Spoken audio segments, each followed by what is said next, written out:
Good evening. Auditors for the SNP have resigned. The news emerged just days after police searches at the party headquarters and at the home of Peter Murrell and former First Minister Nicola Sturgeon as part of an investigation into the party's finances. Accountants Johnson Carmichael notified the party it would quit as auditors. The SNP said it's launched a tendering process to replace the company and have advised the Electoral Commission. Opposition parties have been reacting to the news.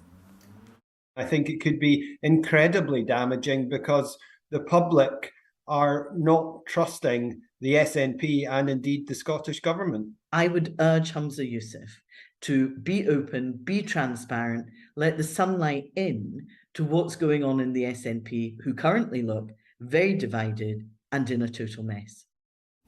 Dozens of offshore platforms are due to be brought to a halt after more than 1,000 workers voted to strike. Unite members will stage the 48-hour walkout later this month in a dispute over pay. The industry body OEUK wants both sides to work together to resolve the row. We've had strong actual support in the ballots. All ballots came back with over 95% wanting to take strike action, but we're still hopeful that we can actually get a resolution before we get to the strike dates. Opponents for plans to replace power lines between Caithness and Bewley with giant pylons are calling for a public inquiry. SSEN says the upgrade was approved by regulators to meet renewable targets. A public meeting will be held in Killatarlity tonight. Now, a group of Edinburgh volunteers who provide regular donations to Ukraine say they desperately need a new building in order to continue their work. The warehouse that the Association of Ukrainians in Great Britain currently use will close next week. Here's Vanessa Kennedy with more. When Russia invaded Ukraine, Ian felt he had to do something.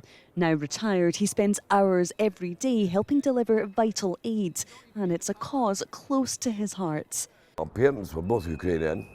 They came to Scotland after the Second World War. My mother was in a concentration camp and hardly survived. I owe Scotland my life, and they saved her, and that's what drives me. Ian and Caroline are amongst the volunteers who've used this warehouse for the past year, where the donations have continued to come flooding in. So far, they've sent 500 tonnes of aid. We have sent everything from medical equipment, including incubators, fetal monitors, to wash hand basins for hospitals, as in just a basin that you would get at the side of the bed, to food, toiletries, sanitary ware. But the agreement to use this space will soon come to an end, and now they're desperate to find an alternative. Anybody out there that has any connections or any kind of warehouse space, anything, we'll look at anything. In our world, it might seem a massive thing, but when you think these places are being bombed every day, it's not a big thing to us. Edinburgh City Council says it's working hard to try to help secure a suitable new venue. As one door closes, volunteers here are hoping another will open to allow them to continue this vital work. Vanessa Kennedy, STV News. Now to football, and it's the Old Firm derby tomorrow as Celtic host Rangers in a top-of-the-table showdown. Here's Stephanie Daly with a look ahead at all the Premiership action this weekend.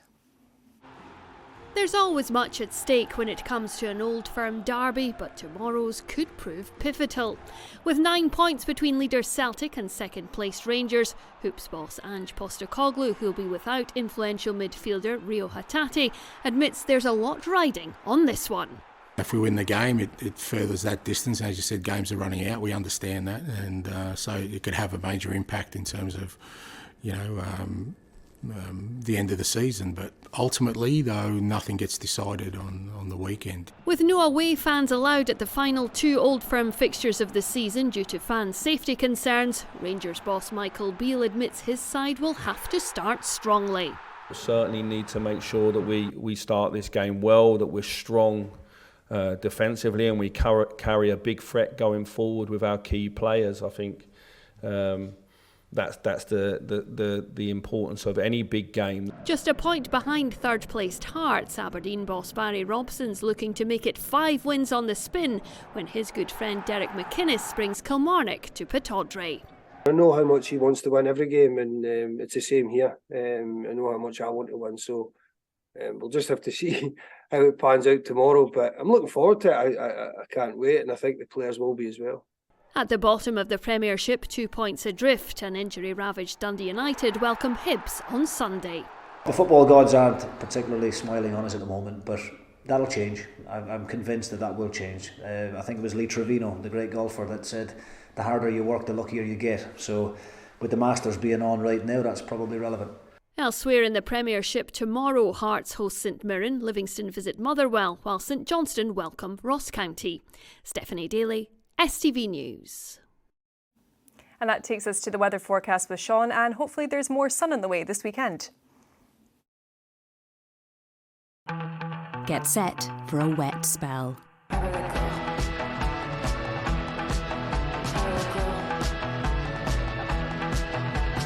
TUI sponsors STV Weather.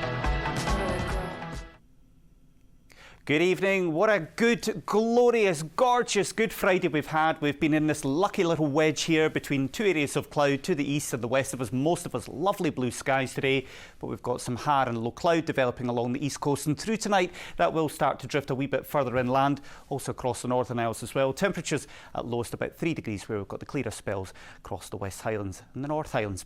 Now into tomorrow, that cloud drifting a wee bit further inland, but it will start to break up. Now I've taken away the high cloud there because there will be a fair amount of high wispy cloud turning the sunshine a little bit hazier tomorrow, but let's not worry too much about that. This is the low cloud here, and you can see that cloud breaking up across eastern parts. Even here there will be some sunny spells, but certainly more cloud around. The southeast of the Grampians, probably a little bit drizzly and misty through the day here. Best of the sunshine across the west of the mainland, very pleasant 15 degrees Celsius. So for many of us as we head into tomorrow, should be another dry, bright and pleasant day, especially in that sunshine. Increasingly windy along the west coast on Easter Sunday with outbreaks of rain coming in. That's spreading eastwards, sunshine and showers for Easter Monday. Bye-bye. TUI sponsors STV Weather. And that's all from us tonight. Our weekend teams are back from tomorrow, but from me and the team here, have a lovely Easter weekend. Bye-bye for now.